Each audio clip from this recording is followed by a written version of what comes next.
defesa, segurança, justiça. São setores base de um Estado de Direito, mas setores fragilizados na Guiné-Bissau. Tanto é assim que há reformas em curso para dar novo impulso a estes setores. Reformas que já se tentaram em décadas anteriores, mas falharam. Que avaliação fazem agora os parceiros internacionais da Guiné-Bissau? Será que é desta? E porquê é que é tão importante reformar estes setores? Os investidores, os parceiros, quer sejam privados, quer sejam da comunidade internacional, portanto, institucionais, nunca se engajam totalmente, de forma franca e aberta, num país em que não haja um Estado de Direito, em que haja condições que garantam a segurança normal como em qualquer outra parte do mundo. As reformas nesses setores, que são consideradas como reformas estruturantes, são pré-requisitos essenciais para se poderem encetar ações de desenvolvimento socioeconómico. Isto porque a ausência dessas reformas tem sido associada a ciclos políticos de instabilidade. Particularmente a questão da defesa e segurança. Num Estado onde não há uma boa justiça, não há uma seriedade da justiça, não há uma justiça que seja capaz de responder aos desafios que são postos pela sociedade, numa sociedade onde o sistema de defesa e segurança também é extremamente frágil, é evidente que cria muitos problemas. Falta dar os passos, digamos, nesse sentido, de garantir de facto um Estado de Direito e que as forças de defesa e segurança sejam de facto republicanas e se subordinem ao Estado de Direito, ou seja, subordinem ao poder político, que ainda não é, digamos, um facto adquirido. O principal problema para mim não é só a questão da defesa e de segurança e a justiça. Eu creio que o próprio sistema político da Guiné-Bissau, se não for tocado, se não fizermos uma reforma de forma a que esses homens políticos, fazedores da política, tenham outra forma de ser, um comportamento mental e cultural, nós não daremos passos importantes, mesmo que se proceda a reforma da defesa e segurança e da justiça. Trabalhos em curso tentam traçar o rumo das reformas. A comunidade internacional vê melhorias. Quando cá cheguei há 2 anos, as Forças Armadas da Guiné-Bissau eram olhadas com bastante temor, eram criticadas, eram vistas como um bando de malfeitores, de pessoas que perseguiam, que batiam, etc. E eu penso que hoje já não é essa imagem que transparece. Nesta reforma em curso, a comunidade internacional está a tentar angariar dinheiro para o arranque do Fundo de Pensões de Militares. Uma parte já está garantida, mas há uma segunda questão. Deve ou não haver uma gratificação acrescida para os militares aceitarem sair do ativo? Sabemos também que a posição daquelas pessoas que provavelmente irão para a reforma tem dito de que sem o fundo de gratificação haverá uma grande dificuldade na implementação da reforma. Portanto, são essas duas questões que estamos a ver. A União Europeia desde sempre fez saber às autoridades que não participaria de nenhuma forma neste sistema de gratificações, que nós não consideramos de maneira nenhuma coincidente com os valores que a União Europeia defende e, portanto, não fizemos saber desde muito cedo que não participaríamos. Mas aceitamos que estamos num continente que não é o europeu, que as regras e as melhores práticas para a desmobilização não serão provavelmente coincidentes com as que vigoraram ou vigoram na Europa. Continuamos à espera que seja verdadeiramente implementada a reforma no setor da defesa, com a desmobilização, com a implementação e a criação de fundos, nesse sentido, do Fundo de Pensões e de Gratificações, e de facto aí esta perturbação institucional que tem conhecido a estabilidade governativa tem de facto impedido que venha a avançar. O falhanço das anteriores iniciativas de desmobilização tem a ver com o próprio grau de desenvolvimento económico da Guiné e a insuficiência de alternativas económicas e de emprego para o Estado. O Estado continua a ser e vai ser, infelizmente, durante mais algum tempo, o maior empregador da Guiné. O Brasil apostou na capacitação das forças policiais. Criou o Centro de Formação de João Landim, por onde já passaram centenas de agentes de segurança. Por esse projeto, assim, de uma maneira bem resumida, o governo da Guiné-Bissau colocou à disposição da cooperação do Brasil um espaço que foi modernizado, foi reformado, se envolveu muitos recursos da cooperação brasileira, da Agência Brasileira de Cooperação. Cerca de 400 policiais já passaram por ali. Cerca de 400 elementos já no centro, ou alguns, como eu disse, receberam formação no Brasil, mas o número pequeno, no Brasil foi pequeno, então eu acho o número expressivo. Agora, a dificuldade da cooperação, inclusive no próprio Brasil, a opinião pública brasileira ainda não tem exata noção de que o Brasil é um grande país em desenvolvimento, que é um grande país. Então, a cooperação internacional, às vezes, não é entendida até no Brasil. Então, nós temos uma dificuldade lá. Quando o Brasil presta uma cooperação de vulto, que aparece muito importante, há sempre aqueles comentários: mas o Brasil tem tantos problemas, por que vai prestar cooperação a outros? Porque o brasileiro médio, lamentavelmente, não tem ainda a noção do papel e do tamanho do Brasil no mundo.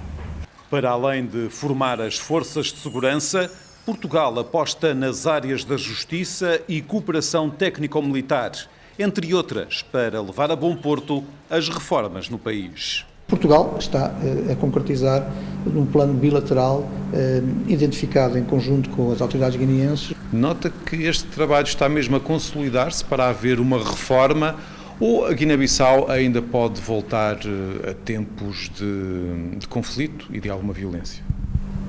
Bem, eu espero que não, com toda a franqueza, e este esforço monumental que a comunidade internacional tem feito desde a restauração da democracia na Guiné-Bissau é nesse sentido, e esperando que de facto que isso não volte a acontecer, porque eu penso que seria um desastre para a Guiné-Bissau se isso voltasse a acontecer, com toda a franqueza, porque de facto, depois do que aconteceu em Bruxelas e da capacidade de mobilização que foi possível concretizar em Bruxelas, dificilmente muitos dos parceiros internacionais que na altura disseram presente estariam disponíveis de novo para voltar a apoiar com esta força e com esta capacidade a Guiné-Bissau.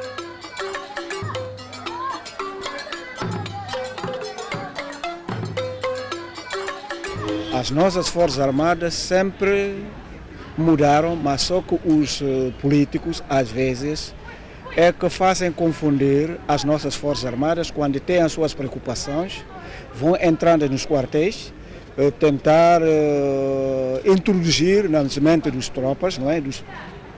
Das nossas Forças Armadas, para que essas, não é, possam assumir o papel que eles querem que a Força Armada faça. Em relação à Força Armada, que acho que a questão guinense está a mudar de uma forma positiva, sobretudo nos últimos tempos, a partir da nova direção do Estado-Maior-Geral da Força Armada. Está bem patente, é notório que, obviamente, eles estão a cumprir e está a progredir de uma forma positiva. Quanto à questão dos tribunais, realmente, sinceramente, é uma vergonha para nós. Sobretudo os últimos acontecimentos têm tido, né, registrado na classe política nacional. Enfim, o tribunal, de facto, não demonstrou a sua isenção e imparcialidade em situação política do país. Os tribunais, acho que estão a mudar, não é? Estão a mudar, os tribunais estão a mudar, tendo em conta o último acordo que nós vimos. Nunca isso aconteceu no nosso país. Foi pela primeira vez um tribunal a deitar por fora as decisões que foi tomado pelo o nosso presidente, não é, de exonerar o primeiro-ministro e nomear o novo primeiro-ministro, cujo seu governo caiu tendo em conta o acordo do tribunal. São dois setores, um que é um órgão de soberania que está a comportar maravilhosamente, que são os tribunais, e outro que são as Forças Armadas, que estão que mantiveram, não é? E mantêm ainda a sua equidistância em relação a atividades políticas. Anteriormente eram chamados a intervir, intervinham de forma muito triste, mas hoje acho que a própria conduta deles, as próprias declarações dos seus chefes demonstram que na verdade não estão interessados em voltar a colocar o seu prestígio, o seu bom nome e a sua missão em causa.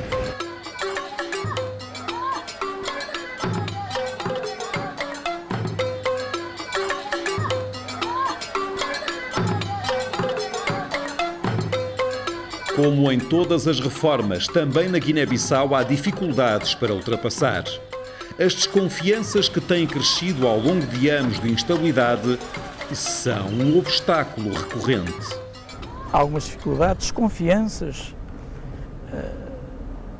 de umas Forças Armadas em relação à esfera política, de umas Forças Armadas ainda com o mindset, digamos, o raciocínio, o pensamento de libertadores, de umas Forças Armadas de guerra, de libertação, que ainda não se conseguiram libertar, passo o plenasmo, definitivamente. Não é fácil, sobretudo nesta área específica, para um país por quais os militares eram sempre acusados de instabilidade política, encontrar uma solução fácil para esta saída. Mas nós dizemos sempre que é bom que os militares entendam que todo o esforço que está a ser feito é no sentido de reformar a defesa e a segurança, torná-lo mais consentânea com aquilo que nós conhecemos na prática atual dos países que enverdaram pelo multipartidarismo, de forma que essas forças da defesa e segurança, sobretudo as forças militares, sejam forças republicanas. Hoje em dia as Forças Armadas têm missões muito específicas que obrigam a uma tecnicidade muito própria, obrigam à entrada nas Forças Armadas não apenas o rejuvenescimento em termos de idade, mas também o rejuvenescimento em termos de capacidades. Os objetivos das reformas do Estado estão traçados. E, tal como no passado, a Guiné-Bissau volta a dar sinais encorajadores aos parceiros internacionais. A expectativa é que desta seja de vez. Pelo que eu entendo, as instituições que são objeto dessas três reformas, né, as Forças Armadas, as Forças Policiais e as instituições de justiça, todas querem a reforma. Eu ouço, então não há nenhuma opinião contrária, então é a vontade das instituições em passar por uma reforma para que elas se adaptem, né? Penso que a vontade política tem sido reafirmada sempre, a esse nível nós não estamos de maneira nenhuma céticos acerca disso. As condições políticas dos últimos meses é que não têm permitido que o país, no fundo, avance em todos os setores, incluindo os das reformas. Criei muitos amigos no seio das Forças Armadas e nas Forças de Segurança e muitas vezes fiquei com a sensação que, de facto, eles querem avançar e querem melhorar as suas próprias condições e, com isso, contribuir também para o país. As Forças Armadas têm-se mantido nas casernas, isto é um sinal importante. Estou otimista porque, de facto, percebe-se que as pessoas comuns na Guiné-Bissau, de facto, já não conseguem compreender que não seja desta que a Guiné-Bissau vá em frente. É preciso respeitar o tempo, a soberania do país. É preciso respeitar o tempo, né?